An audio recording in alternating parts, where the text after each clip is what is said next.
Hi, my name is Ale Fredrik. I'm a Norwegian grad student from Norway. I'm 23 years old and taking my major in business administration and minor in IS.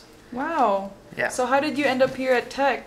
I mean, it's so far away from Norway. Wow. Yeah, it's it's a long way from home. My college in Norway has an exchange agreement, so we have a swap relationship between students from Tech and my college. So the Tech students that want to take a summer semester in Norway, they can the swap students. So they pay the tuition fee for their Tech university, and I pay my tuition fee for my Norwegian college.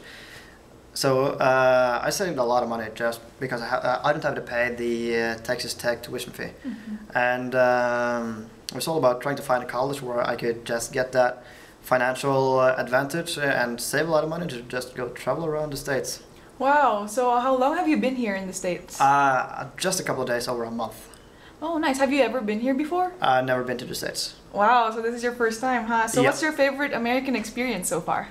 I guess it would be that it's a lot cheaper than in Norway.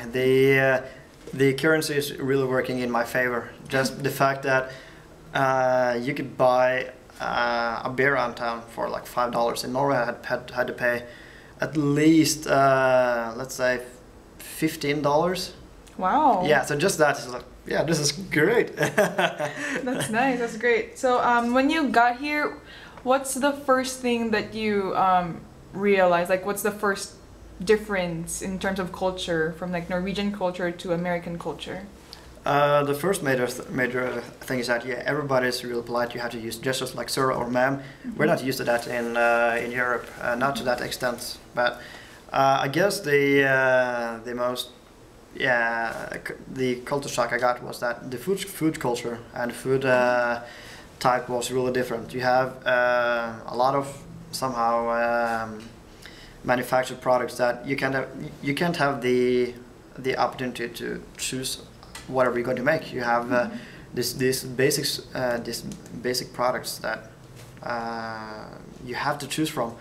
So I'm more used to like a grocery market where you have a better quality of vegetables and fruit, stuff like that. And I guess that's what's the major difference I felt. Oh. It's been really the thing that I didn't know.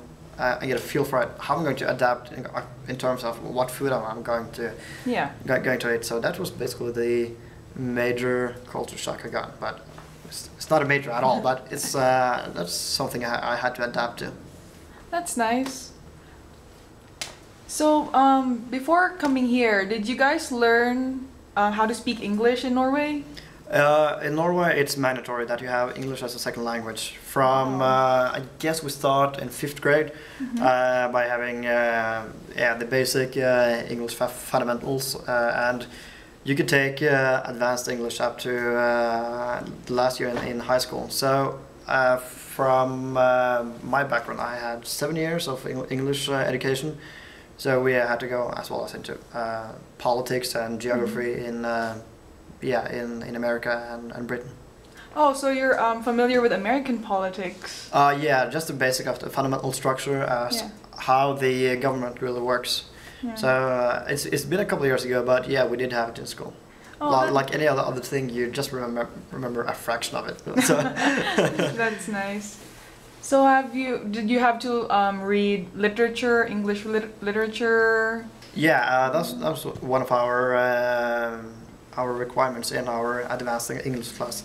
We had to pick up a book and make sure that we managed to get the essence from it and just prove that we are able to read an English novel or something like that, and just use it in terms of analyzing what's the main purpose, what's the hidden purpose, how would you analyze the different chapters, stuff like that. Yeah.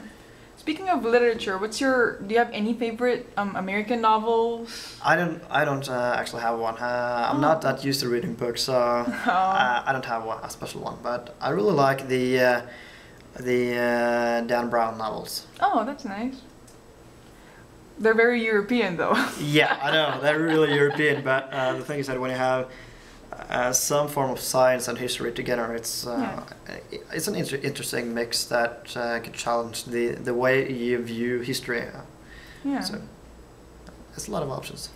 Speaking of history, did you learn American history in Norway? We had the basics, not like we went in depth of how the American Revolution was in details, but we know the basics, the years, the presidents, basically the historical development. That's nice. It sounds like your country was very prepared about. Yeah, to we America. are. You can say that when it's mandatory for us to have an English-speaking language. As soon as in 5th grade, you kind of get the feeling that you are prepared to just meet the world, because in Europe, English is basically the second language of every country except for France. They are just stubborn. So for just to have any communication at all outside of Scandinavia, you have to have some knowledge about either English or German speaking. Yeah, that's nice. Well, thank you for your time. Yeah, sure, you're welcome.